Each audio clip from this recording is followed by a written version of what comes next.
Assalamualaikum warahmatullahi wabarakatuh. Perkenalkan, kami dari kelompok 9 mata kuliah teori graf kelas A. Di sini kami akan mempresentasikan materi mengenai pewarnaan titik pada graf. Sebelumnya saya akan memperkenalkan anggota dari kelompok kami, yaitu yang pertama ada Vina Maulina dengan NIM 2124101049, yang kedua adalah Intan Larasati dengan NIM 2124101051, dan yang ketiga Firnan Andrian Rifai dengan NIM 212410101053. Pewarnaan titik. Apa itu pewarnaan titik? Pewarnaan titik merupakan pemberian warna pada setiap titik dalam graf, sehingga dua titik yang dihubungkan oleh sisi harus mendapatkan warna yang berbeda, dan banyaknya warna yang digunakan harus minimal mungkin untuk mencapai solusi yang optimal. Pewarnaan titik pada graf G. Solusi masalah yang optimal untuk pewarnaan titik pada graf G yaitu dengan memberikan dua warna yang berbeda, yaitu warna biru dan merah.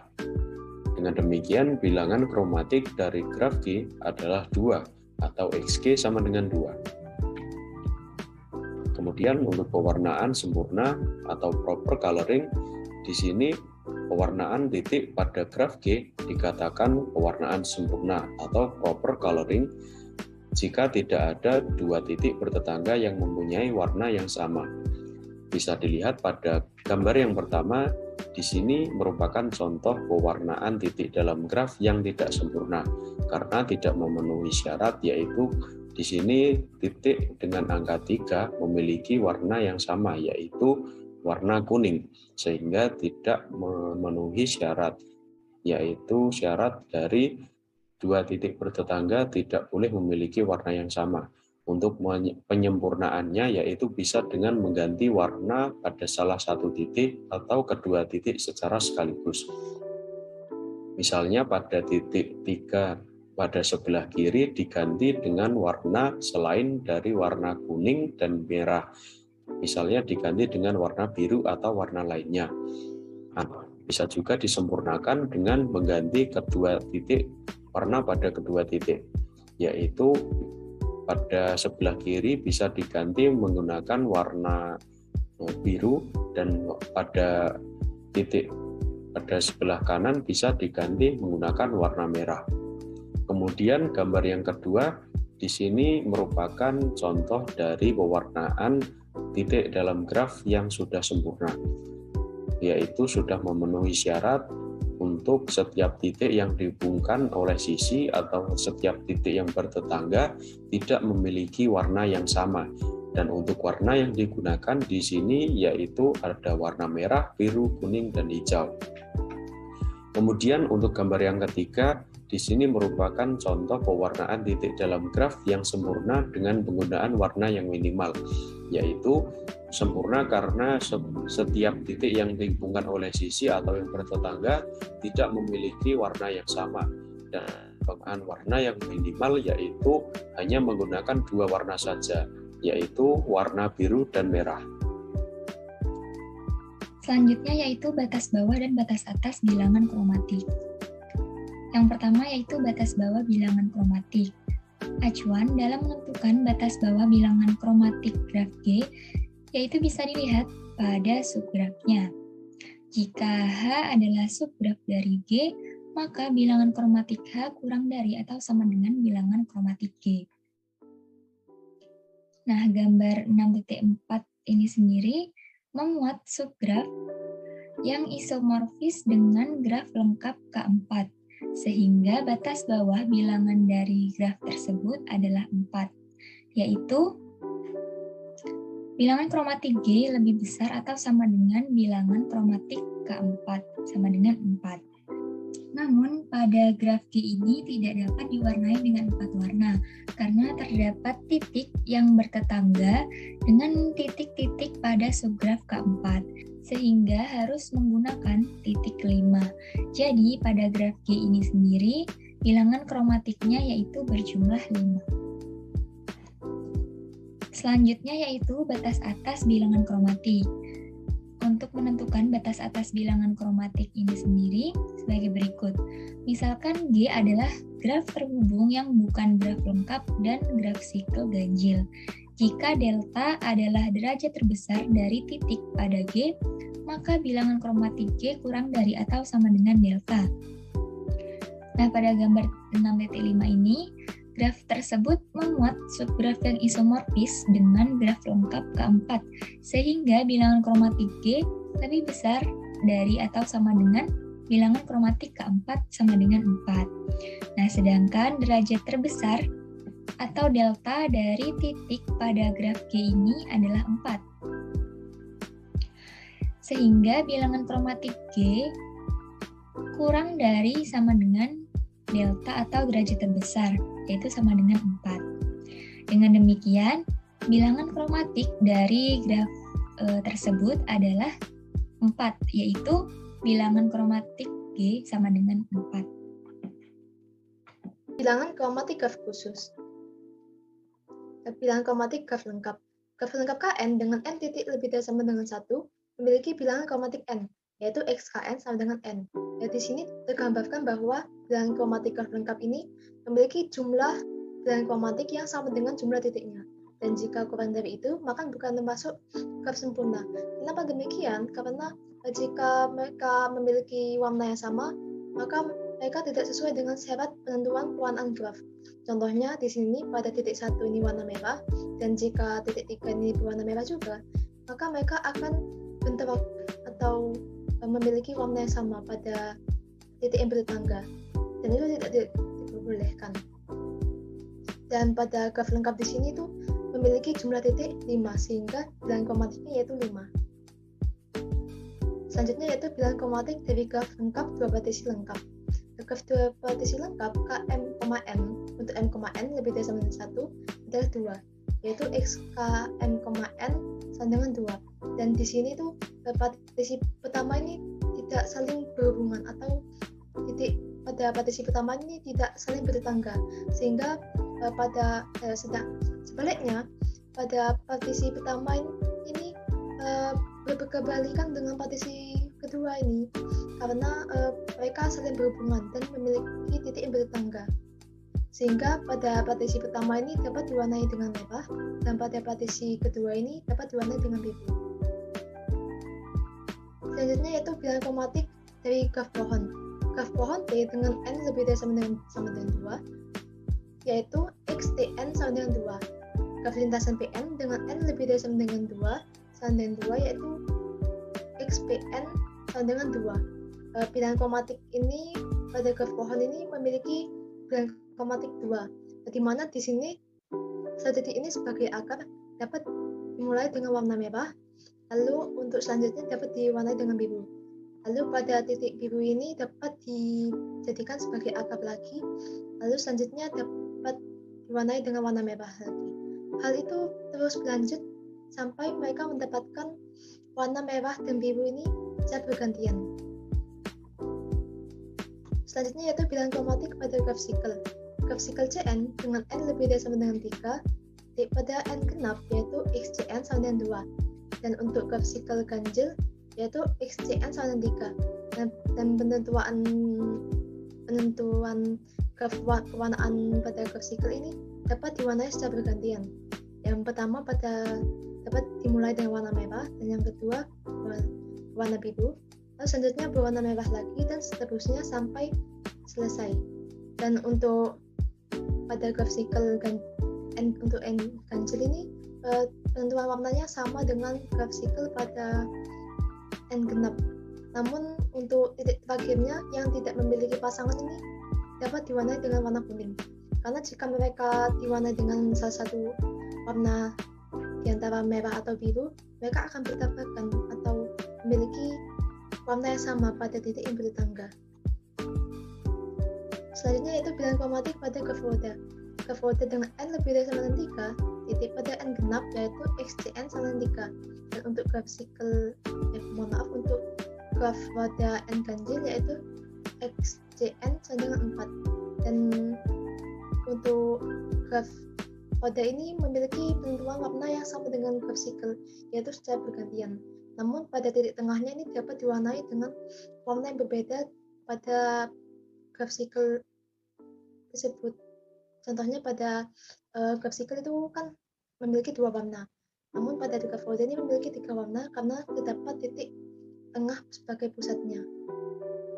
Dan sama halnya dengan sebagai graph folder pada n ganjil. Mereka harus menentukan titik tengahnya ini sebagai warna yang berbeda sehingga memiliki graf kromatik 4 untuk n ganjil dan untuk n genap ini memiliki bilangan kromatik 3. Berikutnya adalah graf kritis. Berikut merupakan contoh graf yang memenuhi sifat dari graf kritis. Sebuah graf G dikatakan kritis apabila untuk setiap subgraf sejati H dari graf G yaitu H tidak sama dengan G, berlaku bilangan kromatik H kurang dari bilangan kromatik G atau XH kurang dari XG. Setiap graf G memuat subgraf H yang kritis, demikian hingga XH sama dengan XG. Pembuktian sifat graf kritis. Jika graf G kritis, maka subgraf H sama dengan G. Jika graf G tidak kritis, maka terdapat sebuah subgraf sejati H1 dari G dengan XH1 sama dengan XG. Jika H1 kritis, maka pembuktian selesai dengan mengambil H sama dengan H1.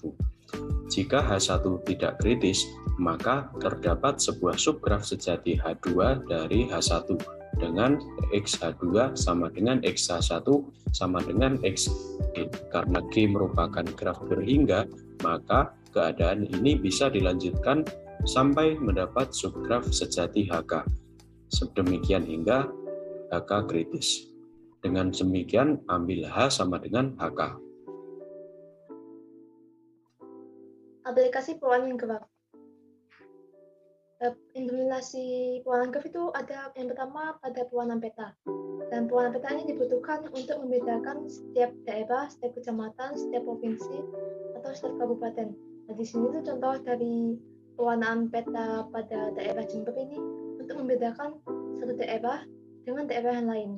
Di mana di sini contohnya titik 1 ini dan titik 2 ini dapat misalkan sebagai di sini titik 1 dan titik 2. Dan untuk mereka yang bertetangga ini dapat dimisalkan menjadi sisi yang berhubungan. Lalu untuk pewarnaannya sendiri itu mereka dibedakan untuk membedakan daerah satu dengan daerah yang lain. Selanjutnya itu implementasi pewarnaan graf itu ada pada penjadwalan.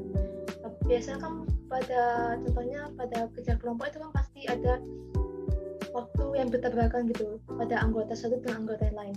Maka dibutuhkan jadwal masing-masing anggota ini untuk menciptakan satu waktu di mana mereka mempunyai waktu luang yang sama. Nah, di sini itu lebih jelasnya pada contoh penjadwalan di sini itu terdapat 5 jenis mata kuliah yang akan dipilih oleh 6 mahasiswa Fakultas Ilmu Komputer.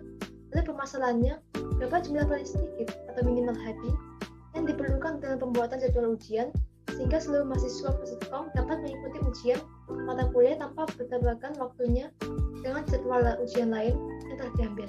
Nah, di sini adalah 6 mahasiswa Fakultas Ilmu Komputer. Lalu di sini ada mata kuliah yang akan diambil oleh mahasiswa tersebut. Lalu untuk angka 1 ini melambangkan bahwa mahasiswa tersebut mengambil mata kuliah yang diambil di sini. Lalu untuk angka 0 ini bahwa mahasiswa tersebut tidak mengambil mata kuliah yang ada di sini. Lalu ini implementasi graf aplikasi penjadwalan. Yang pertama yaitu di sini keterangannya yaitu di sini titik sebagai mata kuliah. Lalu di sini tuh sisi sebagai mahasiswa yang mengambil mata kuliah secara bersamaan. Lalu saya beri keterangan untuk mempermudah.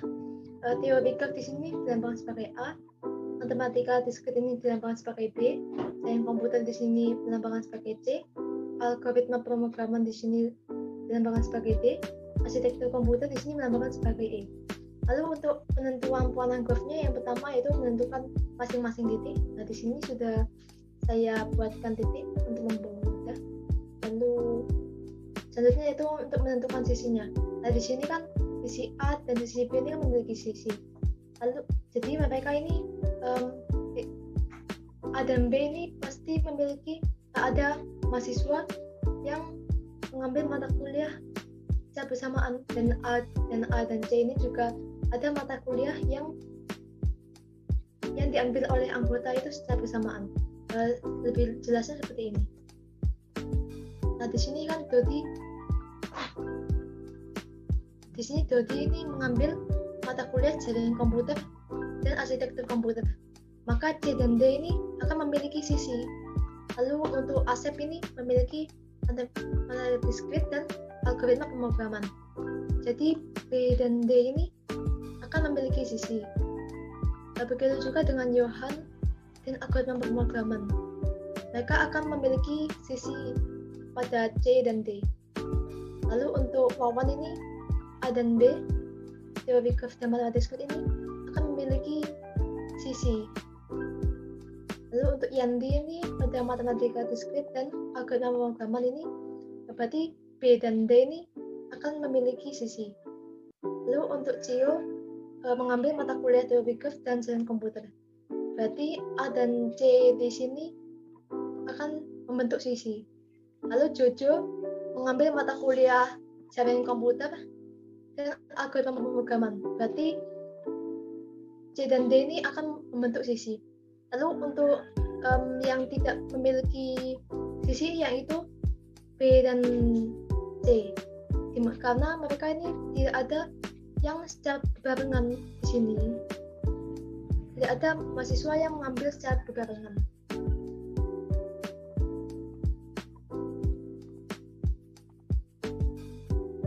Nah, di sini.